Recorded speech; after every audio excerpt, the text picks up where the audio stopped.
Good afternoon, everyone. Welcome in to the Fantasy Roundup. I'm your host, Spencer, the Guru Urquhart. Alongside me, Gabe Henderson. We've got an action-packed episode today. Quarterbacks, tight ends. Going to go over both positions, who to target, who to avoid. You ready, big bro?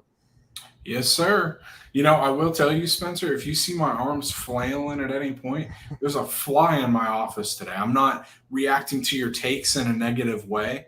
There's just a pesky fly that I can't get. I've been looking for him all day, can't find him. So Damn. don't think I'm reacting negatively to any takes you have. For sure. Well, they'll let the audience know that as well. That's yep. And definitely time to get prepared. That is very real. All facts. And Jerry with us. Good afternoon to you too. So Before we get into the headlines, Spencer, I did have kind of a personal dilemma with my 11 buddies, we have a fantasy football league, redraft, do it every year. We have one keeper, and you can't. Our rule is you can't have the same keeper 2 years in a row. So what people do is before the season, when the draft order is done, they end up trading picks and other players. So they'll trade keepers. So I have landed Justin Jefferson and Christian McCaffrey on my team. And for the life of me, cannot decide who to keep. I've been going back and forth. Good problem to have. A great problem to have. I mean, before that, I was looking at keeping Joe Burrow or Stephon Diggs or someone like that. So I've managed to land these guys. And for the life, I just can't figure it out. I got my draft this Saturday. I'm leaning Jefferson, but McCaffrey's a luxury. And to preface it, I have the last pick in the draft this year. So, I mean, it's a dilemma for sure. I'd go Jefferson is safer, money in the bank, assuming it's full point PPR. It is, yeah. That's definitely where I'm leaning. But at the same time, I'm like, I don't want to be the guy to let McCaffrey go. So I don't know. I'm going to keep thinking about it. Just wanted to pose that question to you, see what you think. For sure. Don't think too hard though. It's one of those things like I'd keep it simple and go Jefferson. As tempting as it is to keep McCaffrey, and it wouldn't really be wrong either way. But to me, Jefferson's just a little bit safer. And if it's full PPR, I mean, he's good for well over 100 receptions. McCaffrey, got to remember last year he was a workhorse still at the 49ers, but they didn't have all their weapons a lot of the time. Like Kittle, sure. I think, was out some of it. Well, I don't think Debo was banged up. Elijah Mitchell. Yeah. So when they're healthy, like McCaffrey might not get quite as many touches to where I think Jefferson's the better player. We know he's going to get his. I think they're both going to get theirs, which is why it's a nice problem to have. Oh, yeah. Yeah, they'll both get there. I think Jefferson might get his slightly more. That's when it's that close, you just got to go with the one you think slightly better. So in this case, to me, it's Jefferson. But let's get to the headlines here. Got a lot to talk about today. And before we get to our quarterbacks, tight ends, we'll probably spend a little time on this top part for those Saints fans out there wondering about it.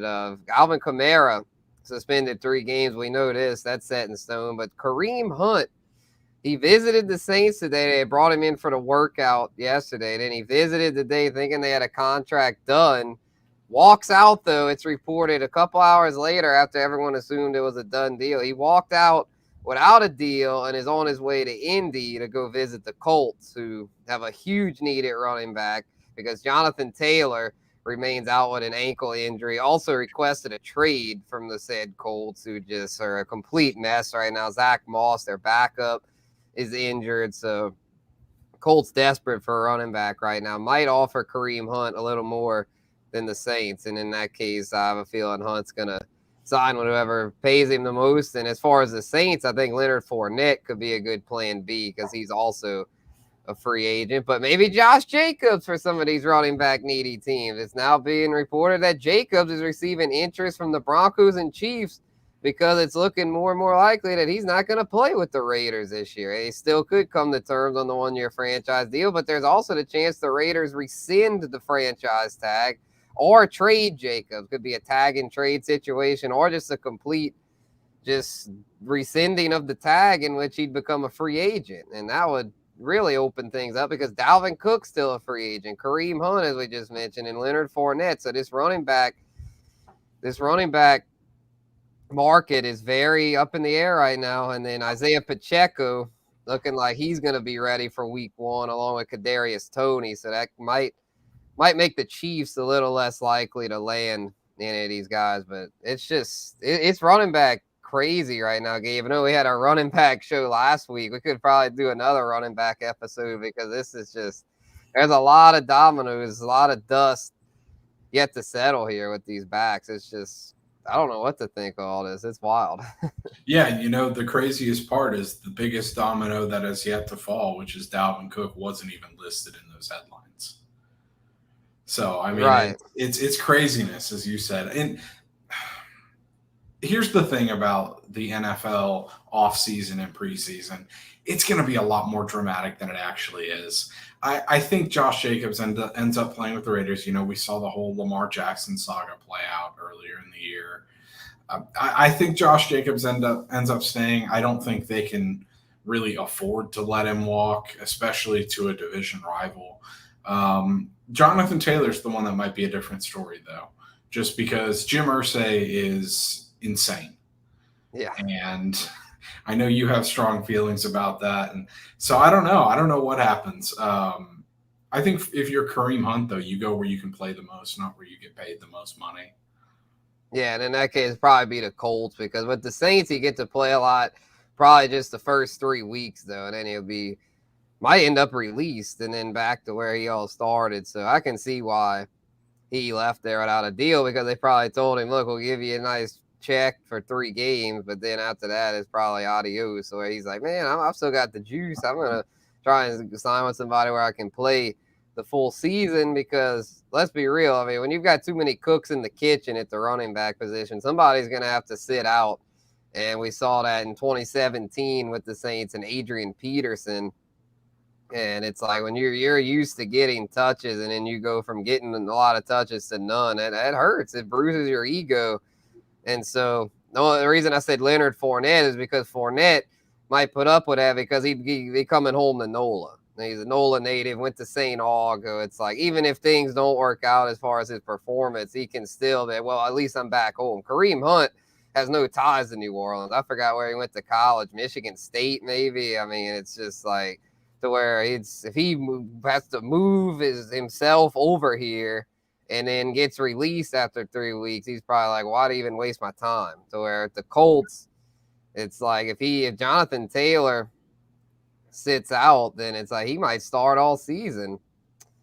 And it makes it do a late draft with all the RB uncertainty. Yeah, that makes sense. At least mid to late August. I could see mid-August for redraft. But yeah, definitely not right now for like big money redraft leagues because there's just a lot of stuff can change. So you the later the better. I know a lot of leagues you can't do that because with different people having things coming up and stuff. But yeah, later the better if possible for those doing redraft leagues. And speaking of redraft leagues, we're gonna have our Bayou Bets listener league coming up soon. And Daniel says, "What's up? Appreciate you tuning in, Daniel. We're gonna have that." Very soon, we're going to up it to 12 teams this year, 12-team PPR. And hopefully our partners at Caesar Sportsbook will back us again. Make sure to head on over to Caesars if you haven't already to get the risk-free first bet offer. And last year, the winner, shout out to Bucktown Rebel, he got to go to the Saints-Panthers game in the suite, I believe, or on the field. Something really nice to where hopefully we can bring that back and have a good prize for you guys for those that want to do the listener league. We're bringing it back regardless, even if it's just for bragging rights. But the goal is to get the prize going. We'll talk to our partners with Caesars about that shortly, and hopefully next week we can start getting that thing filled. And for those interested now, drop a comment. But we'll officially start filling the spots next week. So y'all have that to look forward to. And I guess to put a bow on the running backs thing, it's like, yeah, I agree with you, Gabe, that Jacobs will probably just stay where he's at because I don't think him going elsewhere will really help him out. I think he'll just take his money with the 1-year franchise deal, and he knows he'll get the boatload of carries with the Raiders, so he'll have another chance to show teams that he's worth a payday. And Dalvin Cook probably end up with the Dolphins or Jets, and then Kareem Hunt I don't think he's going to end up with the Saints. I really don't. I think they had their chance and they missed it. I think he's gonna end up with the Colts inevitably. But we'll see how it all shakes out. It's gonna be interesting. Yep, I think that makes a lot more sense with him going to the Colts than the Saints. I was baffled when I saw that headline. Yeah, same thing with Anthony Barr. He left without a contract as well. I was looking like they had signed them both. But I think Anthony Barr might actually be more practical because if Demario Davis's injury lingers, the Saints are going to need a veteran linebacker. And I think Barr is the one they should make more of a priority because I think Jamal Williams and Kendre Miller can do okay the first 3 weeks. And I still, like I said, Leonard Fournette, NOLA native. I think if you called up Leonard, offered him a decent deal, I think he'd come over for 3 weeks. For sure. So, all right, well, let's get into this quarterback tight end talk. That's the theme of the day, talking the quarterback and tight end positions, who to target, who to avoid. We didn't go, I mean, we went in depth, but it's, most leagues only draft 2 quarterbacks and tight ends, only start 1. It's not like the running back and receiver position where you have a bunch. So we basically did 1 quarterback avoid and 1 tight end avoid per deal here. I think Gabe's got the tight ends covered. I got the quarterbacks. I'll start it off by talking about who I'm targeting early at the quarterback position, and that's Lamar Jackson, who, even though his ADP's crept up into the 3rd round, which you might be thinking, well, that's absurd, which I agree. These quarterback ADPs are getting pretty crazy. But the fact is, with this lack of running back certainty, it's pushing these quarterbacks up. And now more quarterbacks like Lamar, and even though I have Jalen Hurts as an avoid, I mean, it's like these guys are basically running backs as well as quarterbacks. Justin Fields, another example of that. So where these quarterbacks, they're not going late anymore. You're not getting Justin Fields for cheap anymore because people have woken up and realized that they're Josh Allen, another one, that these guys are a lot more valuable than just some committee back on the hopes that he could be a workhorse. So I'd say pay up for Lamar because in this new offense, even if the passing experiment doesn't go as planned, which they're saying so far in camp he hasn't looked that great as a passer, they're gonna let him run wild. He's gonna get his somehow. He's gonna either run wild or the passing will work out. Or he's gonna put up big numbers either way. And to me, I'm willing to take a chance on that as opposed to Jalen Hurts, who I feel like Jalen Hurts kind of hit his peak last year. Lamar Jackson, he did really well back in 2019, but since then he's been kind of searching as far as getting back to that level. I think this could be the year he does. Jalen Hurts, though, I think kind of hit his ceiling last year, and people are paying for that ceiling, and that's where a lot of times you get burned. A lot of times it's better to wait and take the guy who hadn't hit his ceiling yet or hasn't done so in a while, such as Lamar. So I'm thinking Lamar could get back to similar production like in 2019, and Hurts, while he should still do well, I don't see him repeating the kind of production to be worth a 2nd-round pick. Yeah, I agree. I think definitely with a whole round essentially difference between the two. I think I agree with you in the fact that there you go. I said I agree with you, and I'm swatting all your takes. I agree with you in the sense that for where they are, Lamar Jackson's better value because I do think there's a better chance that Lamar Jackson gets up into that Jalen Hurts range in terms of his production last year. Because let's be honest, Spencer, even if it's not with his legs, this is the best receiving core that Lamar Jackson's had in Baltimore. So I think I fully agree with you in the fact that he's going to enjoy I hate calling it a breakout year because he's an MVP. And obviously you mentioned his excellent 2019 season, but this is going to be the best version of Lamar Jackson that we've seen since then. Yeah, I definitely think so. Troy, thanks for tuning in, Troy. Let's talk about Tua. We're going to get to that. We're going to get to that in our mid-round targets and voids. My co-host here is really high on Tua, so I think y'all... We'll get there, Troy. Yeah, we'll get there. So but before we get to that, let's talk tight ends. So you got T.J. Hawkinson as your target. Mark Andrews is your avoid, which kind of surprised me because I thought we were both in agreement on the Ravens being improved, but I'm guessing you feel like there's not going to be enough for Andrews to live up to that price. Yeah, it's really all about the price, Spencer. We've talked about how minuscule the difference is obviously Travis Kelce is in a league of his own. And from week to week, some of these other guys, Andrews, Hawkinson, Kittle, probably the next kind of grouping in the tier list of tight ends. I think as you see, there's more than a round between their ADPs. That's the reason I'm essentially avoiding Mark Andrews and going with Hawkinson. Hawkinson will have another year. And I think the fact that Adam Thielen is out of that team, I think they'll rely a little more on Hawkinson. Even though Jordan Addison is there, Hawkinson is a reliable target. And honestly, Mark Andrews doesn't stay on the field enough. He really struggled to stay on the field last year.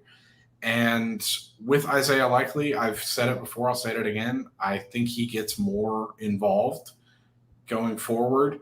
So I like the value here in Hawkinson in the 4th round ADP because we've said it time and time again. There's not much difference in the two. I'd be surprised if there were more than 20 points separating them at the end of the year. So it's not so much when I say avoid Mark Andrews. Mark Andrews is still a very good tight end. I would just rather have TJ Hawkinson for the value here. Yeah, I feel that. And I used to be higher on Andrews, but someone brought up a good point. It's like, because I was like, well, if Lamar's passing goes up, then Andrews is going to have a huge year. He's got to. It's like, what they brought up there, they're like, well, for one, Andrews has trouble staying healthy. And for two, they brought in not just Odell Beckham, but the rookie Zay Flowers. And I was like, yeah, I do like Zay Flowers. And they're like, yeah, if Odell stays, Odell's kind of injury prone, and Rashad Bateman.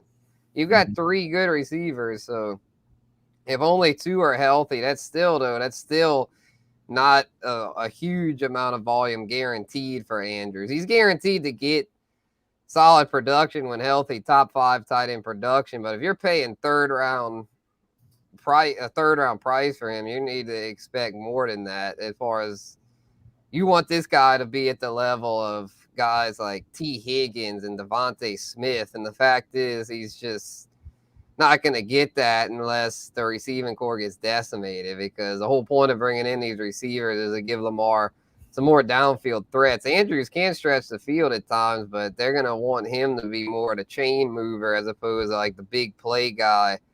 And not saying to avoid him completely for me. I know Gabe isn't as high on him. I would still take him in like the mid to late 3rd round, but I can see where at this price point, considering guys that go in that range, like Olave, Devontae Smith, T. Higgins, I wouldn't touch him there. And as for Hawkinson, it's like Jordan Addison scares me. Like I think Addison will have a big role there. And KJ Osborne could get his here and there. Not going to be a big role, but he'll get enough to be kind of a pest. But Hawkinson, pretty solid at this price point. Can't really argue with it too much. Not going to be someone I'm going to go out of my way for. The only tight end I want in the first 5 rounds is Travis Kelce. And if you don't get him in the first round, you're not getting him. But if Hawkinson would fall to like the late 4th, early 5th, I could do it. Yeah, for sure. And, I'm not, just to clarify again, I'm not by any means saying I'm down on Andrews. I'm just, if you're not taking Travis Kelce in the 1st round, please don't take a tight end in the 3rd round, especially early 3rd round. And that's where Mark Andrews is right now. So there's not enough production from that position from anyone other than Travis Kelce to justify taking him in the 3rd round. Yeah, definitely. Let someone else do it. Yeah, I mean, I almost put Kelce on there, but it's like, well, duh, of course he's a target. Freaking 1st round talent. So let's move on to the mid-round quarterbacks and tight ends. I'll let you kick this one off, Gabe, since Troy was wanting to hear about Tua. Well, here you go. Gabe's mid-round quarterback target is Tua here in the 8th round. Yeah, I mean, we just talked about the ADP skyrocketing for quarterbacks. The guys like Lamar Jackson. People are really sleeping on Tua. He's not a mid-round quarterback. Obviously, he's got that issue staying on the field, but assuming he's healthy, Tua's got the weapons in place. He's got the head coach. He's now got the experience in this new system to thrive. And I think if you're one of those people who's going to wait on a quarterback and not take the Allen, Mahomes, Burrows, Hurts, if you're not going to take those guys, then Tua is a quarterback that you need to keep an eye on, along with someone that you'll mention a little later. I just think, if you're going to wait on a quarterback, Tua's got a really high upside, especially for where he's projected to go this year. Yeah, I can see it. The only thing that kind of concerns me with Tua is not just the injury history, but just he's not really a mobile guy. He's very reliant on his case left arm. He's a lefty on a few lefty QBs out there, but I mean it's very good. Like when he's healthy, he's got the weaponry. So I could see him being top 10. And Troy's like, wow, that's a hot take. I promise you, Tua will outproduce Hurts this year. Woo. Don't go making promises you can't keep, Troy. Yeah, I'm not saying that by any means. I like Tua, especially with an 8th round ADP, but I do not like him over Hurts. I would not. Maybe value wise. Yeah, value wise, and as you mentioned, he's not a mobile quarterback. But the thing is, you're only going to get 1 or 2 mobile quarterbacks around these rounds. Only 1 or 2 very good mobile quarterbacks are going to be available. So if you're waiting on a quarterback to the mid to late rounds, you're kind of accepting the fact that you're not going to get one of those guys. And I think as far as non-mobile quarterbacks go, Tua is in the upper echelons.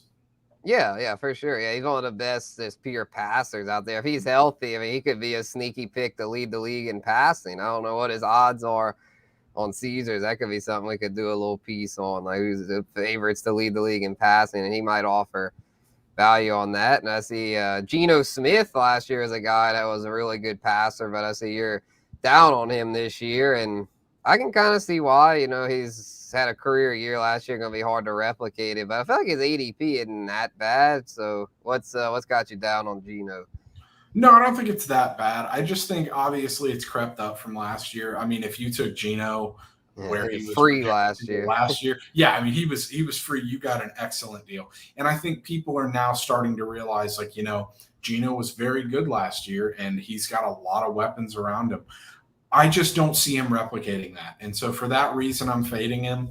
I think there's better value. We'll talk about, I know a guy that you like coming up here in a minute, where I think has better value than Geno in the late rounds. So that's where I'm at. I just don't think you should draft Geno expecting the same production that you got last year. I still think he's going to be a good quarterback. I would rather wait and go with other guys who have higher potential in the later rounds.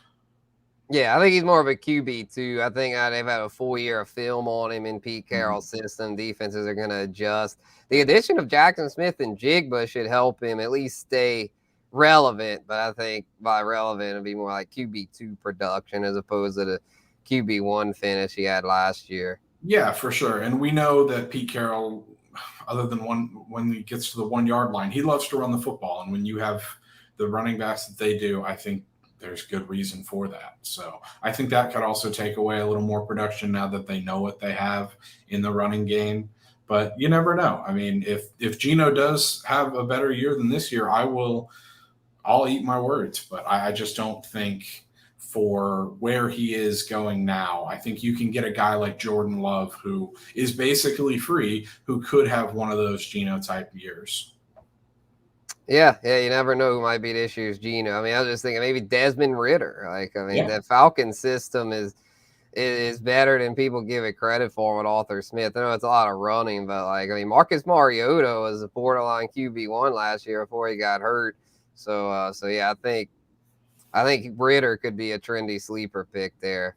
Was just looking for a free option late, just a dart throw. But move on to tight ends here. I got a couple. Dallas Goedert is someone who I like here, and not like an amazing value, but a fair value in the 6th round for someone that you know what you're getting. He's a very reliable option who, when he's on the field, I know he's had a few injuries here and there, but I just trust him more than, let's just say, a Kyle Pitts, or the one I've got here for a voice, Darren Waller. I just think with Dallas Goedert, you're not expecting him to be a number 1. He's a clear number 3 there, but that offense is good enough to where the number 3 will get his, to where he's just solid. It's just someone you can rely upon, and that's very rare at the tight end position. There's just not many reliable options, and so I'll take the safe option there with Goddard. And I'm not messing with Darren Waller because Darren Waller, for one, has had a lot of trouble staying healthy recently. He had his breakout a few years ago, and then he's a player people love because of his physical attributes. He's a fun player. He's a cool guy off the field. Has a good story with his sobriety journey and stuff. So he seems like a great guy to hang out with and stuff. But as far as fantasy, we've got to be real. And if you've had a lot of injuries and are now going to a system that's a run-first offense that doesn't really throw a whole lot. Daniel Jones last year, yeah, he had a solid year, but a lot of that was due to his rushing. His tight end position, like the tight end position for the Giants, barely got targeted. And Waller's obviously a huge upgrade over what they had, but they've got a lot of weapons there that are just kind of like don't really know their role yet. As far as the rookie Jalen Hyatt, and you still got Hodgins and Slayton. Shepard's back. Wan'Dale Robinson could be back. There's just too much uncertainty over there to where I'm just staying away from it completely. And Waller, as talented as he is in the 5th round, I mean, it's just too steep. I was thinking we'd be able to get him at more of a discount as he was coming off a down year and on a new team. But the hype train's taking off, people. That's the trendy Darren Waller, top 5 tight end. Like even more so than Kyle Pitts. I mean, at this point, I'd probably rather just take a chance on a Kyle Pitts resurgence because a lot of times he'll slip where Waller doesn't slip past the 5th round anymore. So y'all can have him. Yeah, there's nothing worse, and I should have prefaced my comments with this earlier, Spencer. There's nothing worse than a tight end who can't stay on the field, just because there are so few tight ends who are consistent producers. You've got to play the waiver wire perfectly if you have a tight end who gets hurt, unless you're one of those who carries 2, which isn't all that common. But Dallas Goedert, yeah, he's the model for consistency at tight end. He's nothing special. He'll maybe have a few games where he breaks out and gets you damn near 20 points. But other than that, I mean, he's a guy who will get you 10, 12 points every week. And that's exactly what you can hope for if you're not getting a guy like Kelsey. Right, yeah. So, yeah, just take might not be as flashy of a pick. People in your drafts be like, Dallas Goedert. It's like, well, he's consistent. Darren Waller will be, woo, and he'll be hurt by week 4. Yep. Oh, man, let's see here. All right, so Jerry is asking about Kareem Hunt and Anthony Barr. Why have they not signed with the Saints? Well, I think Kareem Hunt, I think, is because we had brought it up earlier about with the Colts. I think with the Colts, he's thinking he's going to get a better opportunity over there. Not really sure about Anthony Barr. Didn't really have time to research his situation too much since we're discussing offensive players here on the Fantasy Roundup. But definitely a holdup, unfortunately. And to me, if I'm the Saints, I'm making Barr more of a priority. And I think a lot of it probably has to do with the probably the incentives within the contracts. As opposed to, to say that he could. Jerry wants Hunt. Jerry wants Kareem Hunt. Jerry wants Kareem Hunt. But I think the incentives are what's kind of holding it up. Like I don't think the Saints and Hunt are really like Hunt's probably like they probably offered him incentives, and Hunt's probably like, well, what's going to happen after 3 games? And the Saints are probably like, well, we can't make any guarantees past then. So that's what I think the holdup is. I think Kareem Hunt's thinking that he's just going to be used up 3 weeks and get a big workload and then pretty much kick to the curb. And with the Colts, though, I think he might be able to sign with them. And if Jonathan Taylor's out, he'll be the focal point. He'll be the lead back over there. So that's what I think the holdup is with that. As far as Barr, again, not really sure. I thought that was going to get done, especially with the DeMario Davis deal. But hopefully Mickey and company can get on that because the depth's kind of hurting right now. They need to get those deals done. Yeah, the Kareem Hunt one makes a lot of sense to me why they didn't get it done. I just think, like you mentioned, Leonard Fournette, and there's a lot of other running backs out there that you can sign short term and they'll get it done. I think Kareem Hunt is still looking to go elsewhere. Agreed. So let's talk about our late round targets here. I got Jared Goff as my late round quarterback target because he's in a really good offense that's trending up. Jim doesn't really agree with that. He's not a Lions truther, but I am. I looked at the roster. I looked at all 32 rosters, and to me, the Lions have one of the most all-around best rosters in the NFL, especially in the NFC. I mean, the AFC is really good. So I'm not gonna say they're like but when you factor in how bad the NFC is, the NFC North especially, they're going to win that division and win double-digit games. And their defense is still a work in progress. So I'm thinking that Jared Goff's going to be able to put up some big numbers in what's going to be – they're going to be in a lot of shootouts. And I see you got his rookie tight in there, Sam Laporta, as a target, who I'm also pretty high on late. Yeah, for sure. With the injuries at the tight end position for the Lions, I think an opportunity arises for Sam Laporta, and he was obviously one of the top tight ends coming out of college. I think there's a hole in the Lions offense right now. Obviously, you've got Amon-Ra, but with Williams out, there's not too many targets that the Lions have that are reliable. So I think Laporta can really be that guy for the Lions, especially early on. Goff loves his short range targets, and I think that's what Laporta could be, just over the middle guy who gets you first downs when Amon-Ra is not open, which I know is rare, but Amon-Ra can't get 30 catches a game. It's not practical. So you got to have someone else arise, and I think Laporta could be that guy with now an opportunity. He's got to shine from week one. For sure.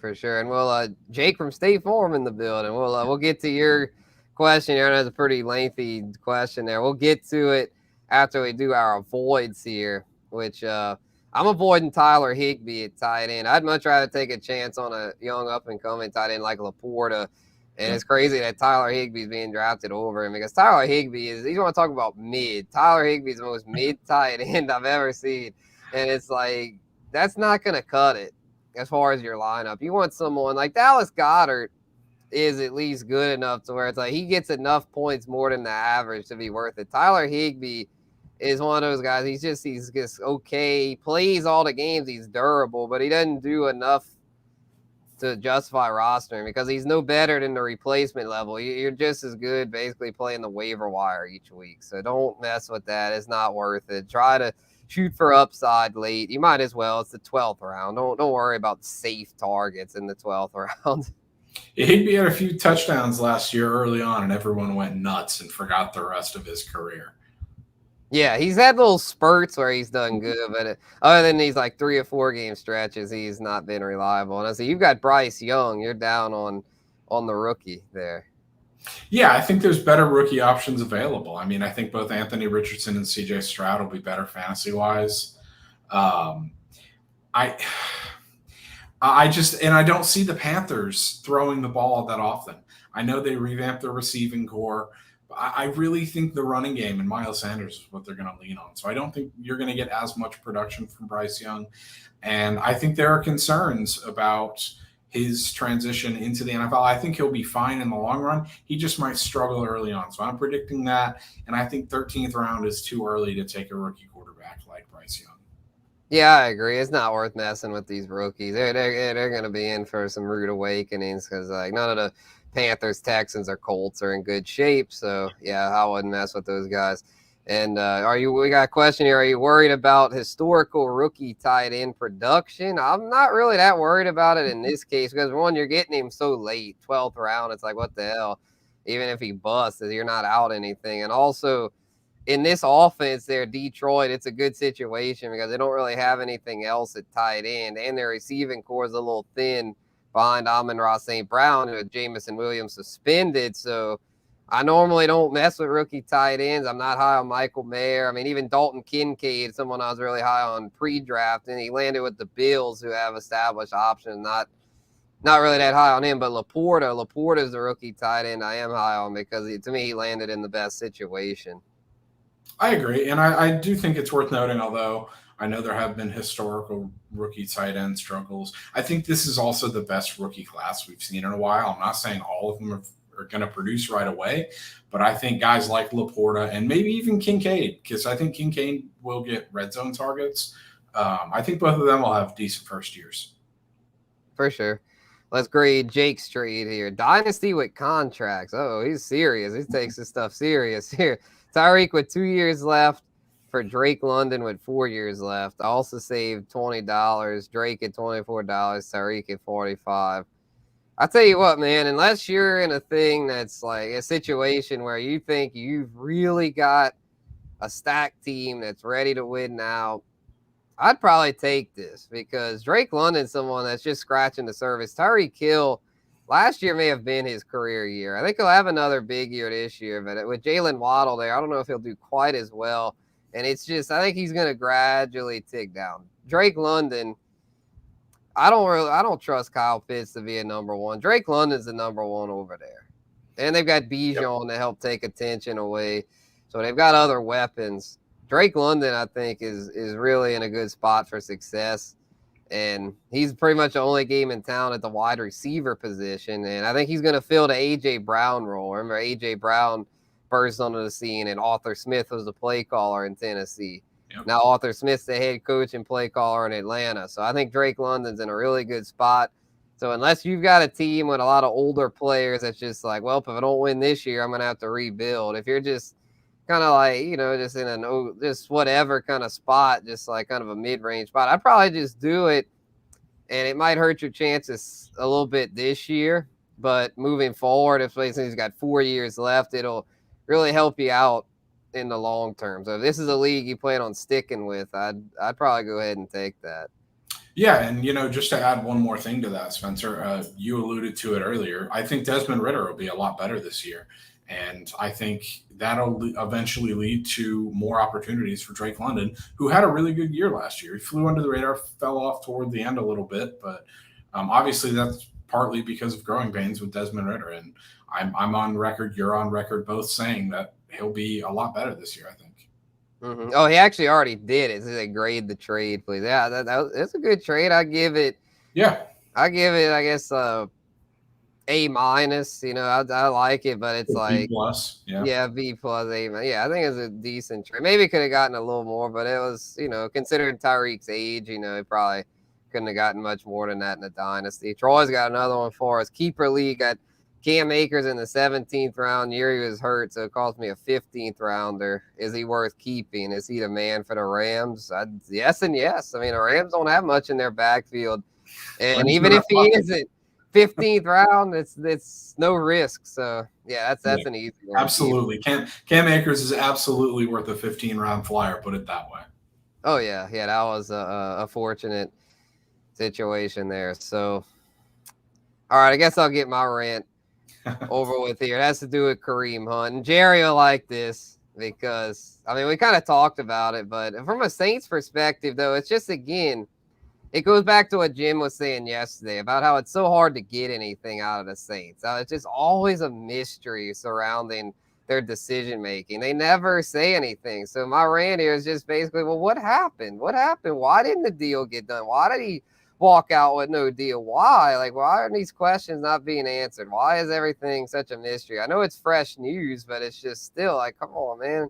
I'd like to know these things. Like, what happened? Like, what's the full story here? So maybe we'll find out later this afternoon. I'm sure our Saints team of reporters is on it, but it's just like, and again, a lot of times it's not even their fault. It's a lot of times it's the Saints and they don't say anything. Like, no one says anything. So hopefully, though, we'll find out because I'm just kind of curious, like, what happened? So, we talked about the context. I went over what I thought happened, but we don't know if that's for sure the truth. My thinking was that it had to do with incentives within the contract and as far as the length of the games guaranteed, but I guess we'll find out sooner or later where he ends up.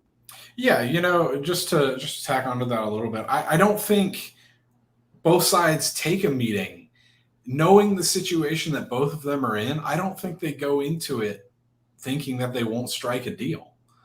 So that's kind of the baffling part is why would the Saints invite Kareem Hunt in if they don't intend on signing him? And why would Kareem Hunt go there knowing that it's only going to be a short-term thing?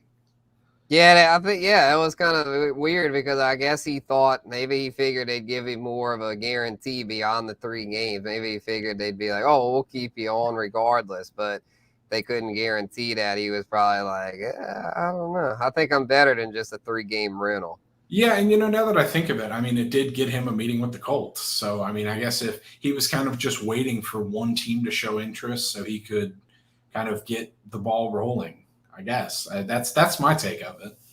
Mm-hmm. Yeah, we'll see where he goes. It'll be very interesting. I think Gabe's ran here about the stop with this quarterback competition stuff. Yeah, I've had this one brewing for a few weeks. Obviously, as a Houston Texans fan, I've heard the term quarterback competition far too often over the years, and especially this year. The Texans wasted a top 3 pick. They gave up a lot of stuff in the future to get CJ Stroud. And here we are. D'Amico Ryans is trying to tell us that there's a quarterback competition. Davis Mills is never going to – here, I'll take it one step further. Usually you could say this stuff to kind of, keep the morale up in the quarterback room. Spencer, D'Amico Ryans is taking it a little further. He's giving Davis Mills reps in practice with the ones. Davis Mills had his shot. Davis Mills is not a very good quarterback. He's a competent backup. He's a guy that'll probably bounce around for the next few years before fading into irrelevancy. But let's not kid ourselves. CJ Stroud is quarterback 1. He should be getting all the reps in practice at quarterback 1. And the same could be said for a few other quarterbacks around the league. I like what the Panthers have done. It's no BS with the Panthers. Bryce Young is their guy. And for all intents and purposes, the same should be said for the Texans. And in my opinion, for the Colts as well. Obviously, the Colts have a little better quarterback room than the Texans beyond the rookie that they just drafted. But can we stop with this quarterback competition stuff? It's no secret, and it's already come back to bite the Texans once when Bill O'Brien thought starting Tom Savage for a half would be better than Deshaun Watson. Like, come on, stop. You draft rookies this high to start them. You think they're ready to start. And obviously, if you have a good situation where you have a good quarterback and you're going to let him develop, like with Mahomes, that's a different story.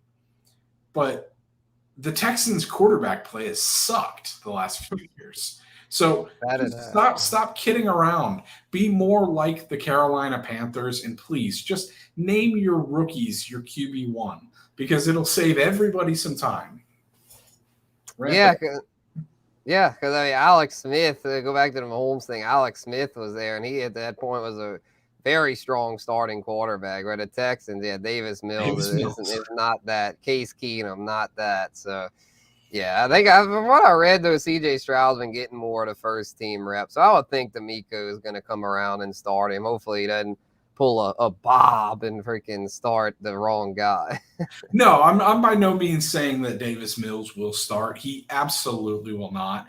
But the fact that we are a few weeks away from the season and Davis Mills is getting any reps with the first team is baffling to me.